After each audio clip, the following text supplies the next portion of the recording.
Hey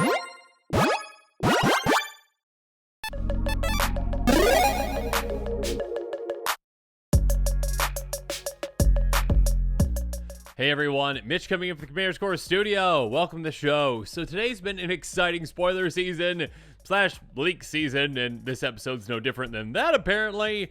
But yeah, it's been a long, exciting day, and definitely long, and I need another cup of coffee to survive the day. And yeah, it's probably the last episode of the day unless something really crazy happens, and I'm like, you know what? I don't need sleep. I'll just keep working. So on this episode though, this is a bit of a different one because, well, let me just show you the picture. So this is the image that I showed part of in another episode earlier today on the Gandalf episode, or one of the 2 Gandalf episodes. There's so many Gandalfs, it's ridiculous. But if you've seen the second Gandalf, you know my whole, soapbox on all that. Regardless, if you look to the left of Gandalf, we've got Cirdan the Shipwright. A very exciting, well, I should say potentially exciting commander, because we only get half the story. Not exactly half though, because you can kind of make out how the text is going to go. And I did take some liberties to kind of fill in some of those. I mean, there's certain ones that are pretty obvious, like, hey, like part of the commander's name is there. Okay, cool. Part of other things, that other text and other cards share, that is, you can see the continuation of it essentially. So what I did is, well, I, again, took some liberties, and I made this a custom card version that I am assuming is 100% correct. Now, it does appear to me, at least, that if you fill in the gaps, this is probably what it says. I might be a few words off, but I think the general gist of the commander is this. And we've got Cirdan the Shipwright. So, first up, I will say, like these other leaks, take everything I say with a grain of salt, especially this one. Because, well, again, the card is a leak. It is not officially confirmed, though it probably seems to be pretty real, according to, what the picture, I mean, I can't talk right now, but the picture looks like it's pretty legitimate, okay? It's been a long day.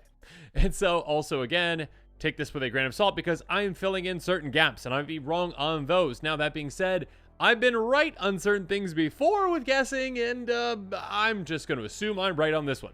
Just kidding. But yeah, I do think that this would be a really cool commander. I'm hoping this is how they designed it, and I think this is probably pretty close, so let's jump into it. Cirdan the Shipwright, a 2/4 elf warrior with vigilance that costs 2 green and a blue. I did assume the power and toughness, I did assume the warrior part, and I assumed the mana value. I will say that. Vigilance is something we saw on the actual picture. Secret Council. Whenever Cirdan the Shipwright enters the battlefield, each player secretly votes for another player, and then those votes are revealed. Each player receives a card for each vote they received. I should say draws a card out. Why is what receives a card there? Okay, well, I'm already wrong on this. Here we go. Each player draws a card for each vote they received. That's what that probably should say. Each player received no votes may put a permanent card from their hand on the battlefield. So basically, everyone is voting for another player secretly. Cool. I like those kind of secret things. There's that one like cat that like has the bow and arrow that has that secret that you can exile an attacking creature. Anyways, this one is, hey, secret voting, essentially, which I really like that concept. And essentially, everyone secretly votes for another player. Once everyone selects that, they reveal them. And then, hey, if certain players got votes, they get to draw a card for each card they received. Or vote they received. So one player could draw basically, up to 3, essentially, I would assume, if this is the way that this works, and you have 3 opponents, 4 players in total. So one player could draw 3 cards. All the other players, I mean, I guess one other player would get 1 vote, and all other players would get, no votes. So essentially, you kind of have, like, potential draw for players, but also, like, show and tell, because, again, that second part, each player received no votes may put a permanent card from their hand onto the battlefield. That seems really exciting to have on a commander, especially one with an effect that is pretty abusable. Again, this is on an ETB, and although you don't have access to white, you do have access to blue, which has a lot of blink effects. If you had access to white, that'd be pretty crazy. But again, this is in the, I think it's called an Elven Ambush deck, apparently. So again, when you see that this is obviously a, I think in the image you can kind of see that it's like a Simic commander. Let me go back and check real quick. Yeah, you can see a little bit of blue in there. And again, this is in the Elven Ambush deck, which I believe is just Simic. So there you go. So yeah, you've got access to blue. You can blink this commander to get that effect again. There's obviously some politicking that you can do with this. You can be like, hey, If you vote for me, all right, I'll do this for you. If you don't vote for me, I won't do this for you. Or, ooh, I've got some really good things in my hand. You better not vote for me. There's some kind of like, trickery that can be played with this, which I think can be pretty fun. And of course, since you built around this commander, you're probably going to get a vote each time, maybe, because, hey, your opponents are probably pretty afraid that you might have something massive in your hand. That being said, again, you may be able to convince some opponents to be like, no, that player's the threat. Let's pick them. They might have a hard time having to pick, which player to actually do. So there you go. Again, either way, whether you voted for or not voted for, you have, well, at least, I guess I should say, you usually get a good advantage out of that. A good either card advantage or, again, cheating something into play. If you don't have any permanents in your hand to cheat into play, obviously that's not good. So there you go. But yeah, again, take all of this with a grain of salt. I could be very wrong on this commander. I'm probably wrong on the mana value. I'm probably wrong on the power and toughness. I think the actual words on the card, other than each player receives a card instead of draws a card, I think seems to be pretty good, when it comes to kind of filling in the little gaps that there are in the text that we see in the actual leaked image. So let me know in the comments below if you see things differently, if you think I'm wrong on these, if you think that my kind of wording is off and how you would fix it, what do you think the power toughness are, what do you think the mana value is. So yeah, let me know in the comments below what your thoughts are on all of that. But yeah, because this is a quick take, I am still just assuming that this is correct enough, and this is an actual card that I'm going to go through the budget buys and the pricier picks. Again, if you want to check that list out, make sure you check it out. This one especially, I'd probably hold back on actually purchasing any cards unless you have a lot of confidence in me when it comes to guessing these kind of things. And maybe your confidence might be slightly diminished after seeing that about each player receives a card. That might have diminished some. Regardless, you can check out that link in the description below.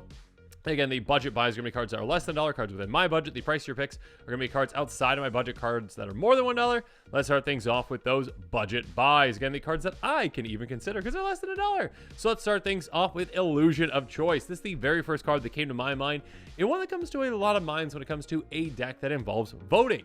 This is a fantastically fun card. Illusion of Choice, it's an instant for a single blue mana. Draw a card. It's a cantrip, and it also says you choose how each player votes this turn. It affects the entire turn, which is huge. Not just one instance of voting, the entire turn. So you can do some pretty crazy things with this because, hey, I play this, I blink my commander or play my commander, get that ETB and choose exactly how things are going to go. So I can pick and choose, okay, I want this person to draw, I want this person to draw, this person to show and tell, me to show and tell. This is pretty much always going to be utilized, and when I say show and tell, it means like cheat something into play, right, essentially. So I'm going to be showing and telling, and I've got something massive in my hand to cheat out. Maybe that's something that even gets me my, ETB again for my commander, potentially. I mean, obviously, Panharmonica and something like that could be great in this kind of a deck as well. I probably should include that in the price of picks. I forgot to.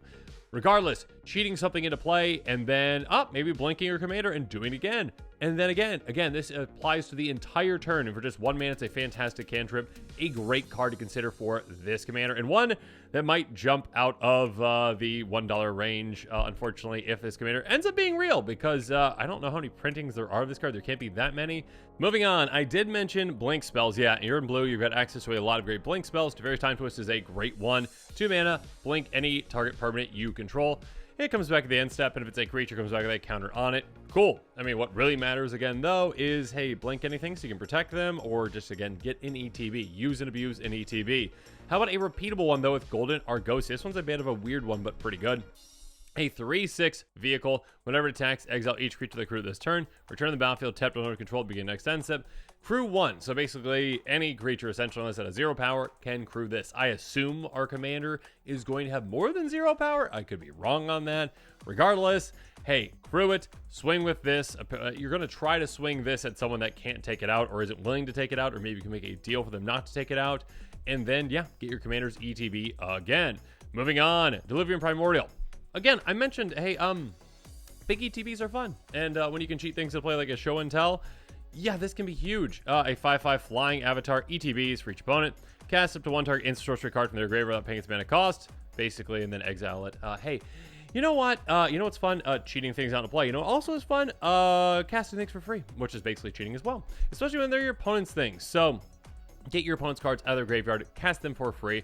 If you're lucky enough you're playing against a blink deck as well, utilize their blink effect. Blink your commander, do it again. Next up, Hey, you know, this is fun. One-sided board wipe. Scourge of Fleets, a great card. Enters the battlefield, return each creature with your opponent's control with toughness X less to its owner's hand, where X is the number of islands you control. Hey, cheat this into play. Even if your opponent's cheated out some pretty good things, you might just be bouncing them back to their hand. Because, hey, the more and more islands you get into play, and again, you are in Simic, you've got access to some fantastic ramp, the more impactful this can become. And basically, again, this can become a one-sided board wipe that you can easily use and abuse in a deck like this, because again, you're already looking to use and abuse ETBs. And I guess I should say the same thing for, you know, Duel of Primordial. In an even bigger way, in a disgusting way, Kedrick Leviathan. Yeah, if you need like a panic button, get rid of everything, here you go. Again, you are kind of allowing like a braids effect, again, like a show and tell. Hey, everyone can just cheat things into play, or has the potential to, right? If that gets out of hand, cheat this into play it, unearth it, whatever you need to do. ETBs, return all other non-land permanents to owner's hands. Bounces everything back, including your commander. So again, of course, you can recast your commander, get that ETB again. Next up, Samurai Convergence.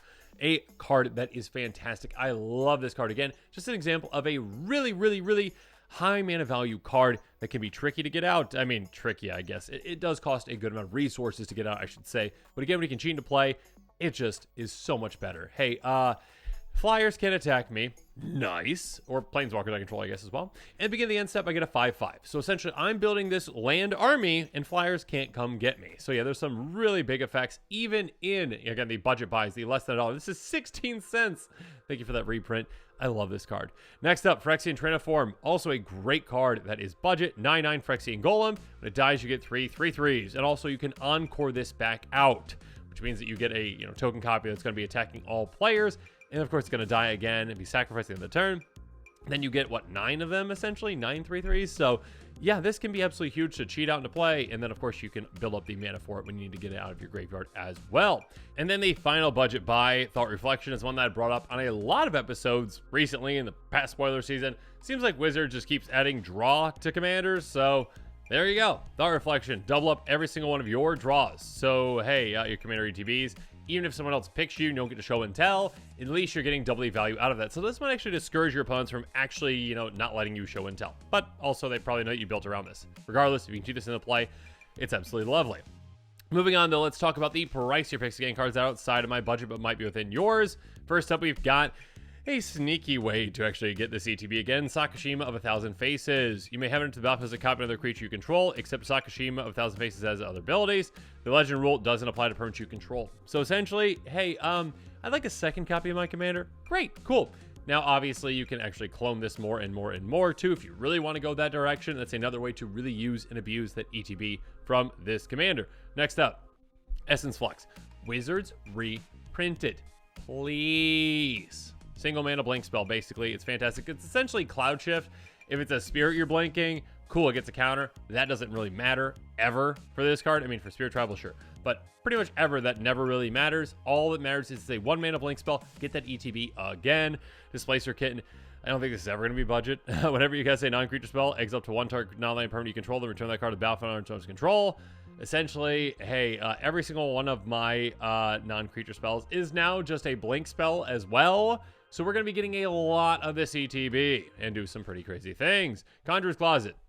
It says, at the beginning of your end step, you exile target creature you control, return the card to the battlefield under control. Essentially a free blink effect at the end of each of your turns. There's also a Thassa that basically does this too. So essentially, the more and more blink effects you have, the more times obviously you're getting that ETB. And again, if you've got some like Panharmonicon in play, get that ETB more and more and more, and just do some pretty disgusting things.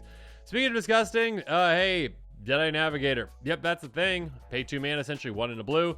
Blink the creature that's soul bonded to this. So do it again and again and again. Basically, pay 2 mana to just get that fantastic ETB. And of course, there's plenty of ways to go infinite this too. If you really want to like Parry and Drake, go for it. Okay? I mean, if that's okay with your group, I should say.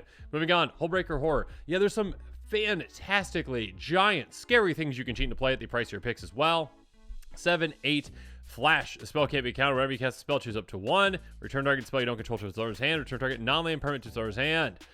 A way to counter things, not counter, but like delay, essentially, or just bounce things back to your opponent's hands. Again, if they're cheating giant things into play because of your show and tell abilities, they're going to be like, oh, cool, I'm doing so good. And they're going to be like, let's just get this in play. Let's cast some things, bounce those back. Sorry. I mean, you can cheat back and play again, but sorry. Next up, Omniscience. Yeah, if you can cheat something into play, what's not to love about Omniscience? Then you can just cheat everything, essentially. You're just like, okay, I'll just cast all my things for free. You may cast all the cards from your hand without paying the mana cost, so have fun with that. And speaking of fun, well, just for you, it the betrays, an 11/11 with Annihilator 2, so when it attacks, the defending player sacrifices 2 permanents. Gross. Even grosser, though. Whenever opponent sacrifices a non-token permanent with that card in battlefield under control. Again, players are going to be cheating giant things into play. Maybe make them potentially have to sacrifice those giant things so that you get them instead. More likely, though, you'll get all their lands, and they still lose that way. And then finally, yeah, I brought up Thought Reflection. I have to bring up this as well. Again, these cards keep seeming to come up and be good in decks because Wizards keep putting draw a card on commanders. So there you go. This one basically does the exact same thing as Thought Reflection, except for the first one you draw on each of your draw steps. So basically, for all the draws that really matter in doubling up, this really can impact you. Especially, when it comes to drawing cards with your commander. There you go. And this one costs 4 instead of 7. So yeah, you might not need to cheat this in play. You can just play it. Or I guess you can play the other. You can play any of these. You're in green. You can ramp. Regardless, yeah, that's just my thoughts on this potential leak. And I should say the potential understanding of a leak. Potential, I don't know, like wording of a leak, I should say, I guess. Again, let me know in the comments below how close you think I might be, except for that one part where I said, like, receive a card instead of draw a card, because, it's been a long day. Let me know in the comments below what your thoughts are on this potential commander. Do you think this leak is real? Do you think that this is close to what the commander might be? And if so, how will you build around it? So yeah, let me know in the comments below. Make sure you're staying tuned to this channel for even more exciting quick takes and spoilers. And of course, as always, thanks again and have a good one. This show and episodes like this one are possible thanks to viewers like you. If you're looking for an easy way to help support this show, make sure that you like, share, and subscribe. Also, hit that bell notification icon so you don't miss any new episodes. You can also go check out our playmats and other merchandise at thecommandersquarters.com. We also have a ton of brand new t-shirt designs in stock, so make sure you check out those as well. Another easy way to support this show is with our TCG player affiliate links. So whether you're buying a deck or individual cards, you can use this general link right here or one in the description. And the final way that you can support this show is by supporting us directly by becoming a patron. There are many benefits to being a patron, and I truly couldn't do this without all of their support.